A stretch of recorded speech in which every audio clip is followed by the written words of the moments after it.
I always thought people were so cute when they have the little cheeks and they're like rosy, but mine are pretty plain.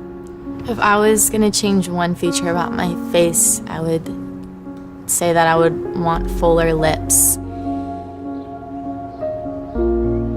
I'm definitely a person that looks tired when I'm tired, and when people say that, I immediately am like, oh man.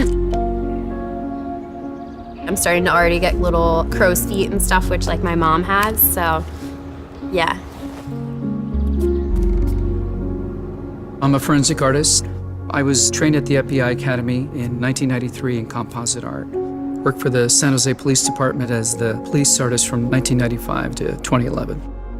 We didn't really know what we were doing, so that was nerve-wracking for everyone.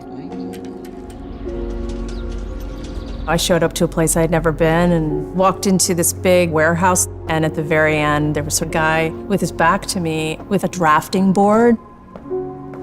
I had a curtain separating me so that I don't see him. We'll begin. First of all, tell me about your hair. Brown, long, I guess a little bit past my shoulders. Your jaw. My mom told me I had a big jaw. Yeah, they're brown eyebrows, dark brown eyebrows. Okay. I didn't know what he was doing, but then I could tell after several questions that he was drawing me.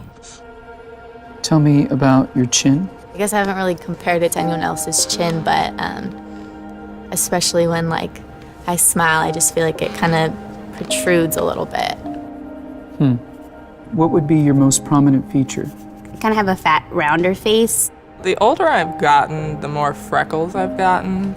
You sort of realize, oh man, now I have to talk about myself and think about my looks. I'm 40, so I'm starting to get a little bit of the crow's feet thing going on.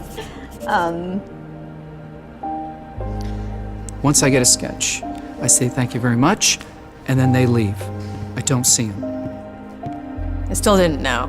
All I had been told before the sketch was to get friendly with this other woman, Chloe.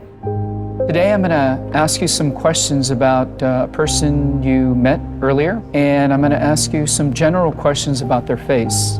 She was thin, so you could see her cheekbones. And her chin was a nice, thin chin. The women were really critical about moles or scars or things like that, and yet they were describing just a normal, beautiful person. She had nice eyes. They lit up when she spoke and were very expressive. The length of the nose, what is that like? Short. Short. Yeah, cute nose. Her face was fairly thin. She had blue eyes, very nice blue eyes. Okay.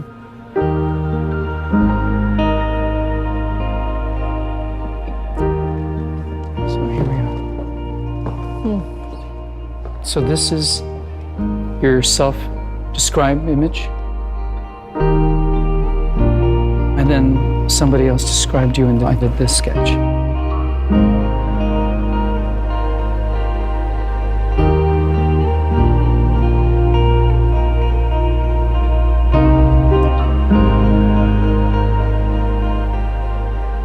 I have this whole thing about having dark circles and crow's feet around my eyes, and that was not part of the sketch at all that the stranger did.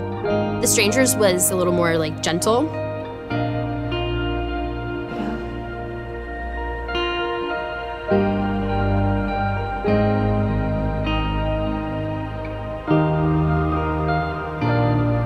That's pretty different. Which is very strange.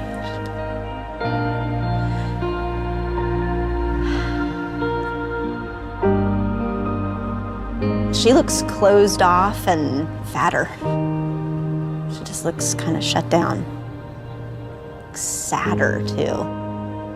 The second one is more beautiful. You think they're catching more of that from you? Yeah. She looks more open and friendly and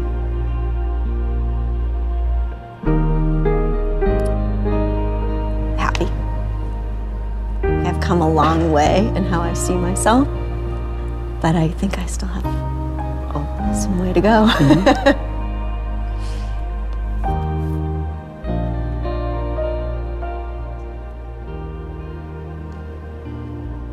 have some work to do on myself. Do you think you're more beautiful than you say? Yeah. Yeah. Chloe's perception was so clearly different. Her picture looked like somebody I thought I would want to talk to and be friends with, like a happy, light, much younger, much brighter person. It's troubling. I should be more grateful of my natural beauty. It impacts the choices and the friends that we make, the jobs we apply for, how we treat our children. It impacts everything. It couldn't be more critical to your happiness. Our self-perceptions are generally kind of harsh and unbecoming when really that's not how the world sees us.